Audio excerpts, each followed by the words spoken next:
Bonjour à toutes et bienvenue. Je m'appelle Grace Nalanda et je suis la fondatrice de Elle se lance, l'école dédiée à l'entrepreneuriat féminin et au digital. Vous souhaitez créer, lancer et développer votre business en ligne, vous êtes au bon endroit. Aujourd'hui, je vais répondre à une question qui m'a été posée plusieurs fois et que je vais illustrer à travers le message de Sarah. Donc Sarah, qui est coach en développement personnel, m'a envoyé un message il y a quelques temps en me demandant comment faire pour choisir sa cible, sachant que tout le monde a besoin de ses services. Alors, je trouve que cette question, elle est hyper intéressante, tout simplement parce qu'elle permet vraiment de comprendre les bases de l'entrepreneuriat.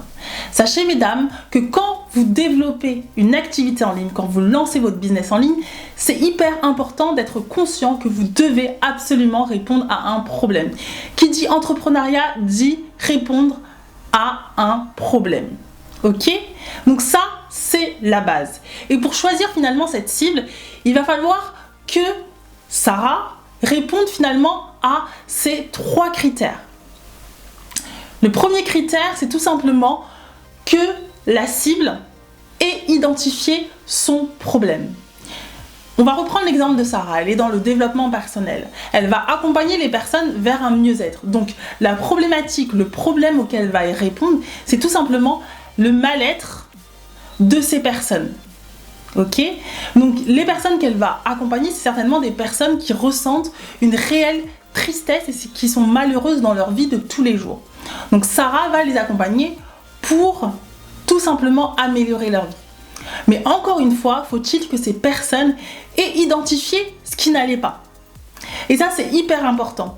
Parce que si ces personnes sont mal dans leur vie et au final, ce n'est pas quelque chose qui soit dérangeant pour elles et que ces personnes se confortent finalement dans ce malheur, il n'y a aucun intérêt pour Sarah de cibler ces personnes-là. Donc ça, c'est le premier critère. Le problème doit être un problème qui doit être identifié par sa cible. Donc c'est le premier critère. Le problème doit être identifié par sa cible. La deuxième chose, le deuxième critère, c'est que ce problème doit être tellement douloureux, tellement gênant, dérangeant, que sa cible va trouver des solutions à son problème. Elle va être dans une démarche active. Et ça, c'est fondamental. Typiquement, si Sarah veut accompagner des personnes qui ont un mal-être, qui sont malheureux dans leur vie de tous les jours, mais si ces personnes-là ne souhaitent pas trouver des solutions pour aller mieux, elle n'a aucun intérêt, encore une fois, de les accompagner.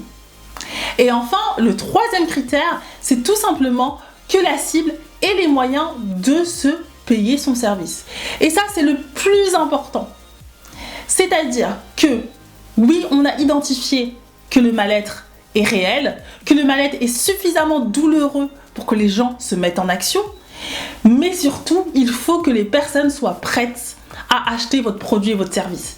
Si ça n'est pas le cas, ce n'est pas votre cible. Vous allez perdre votre temps.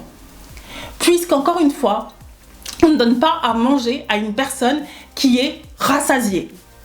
Pensez-y, c'est hyper important. Donc, au final, pour répondre au problème de Sarah, comment choisir sa cible ?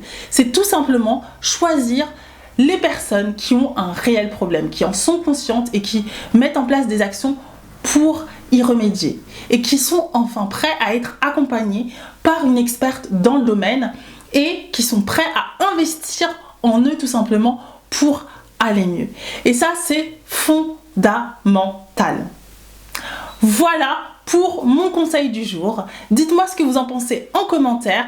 J'ai hâte de vous lire. Si vous êtes effectivement dans la situation de Sarah ou pas, si vous souhaitez apporter votre contribution en commentaire à cette chaîne, n'hésitez pas à nous partager vos commentaires. Je vous souhaite une excellente journée et je vous dis à très bientôt pour de nouvelles vidéos.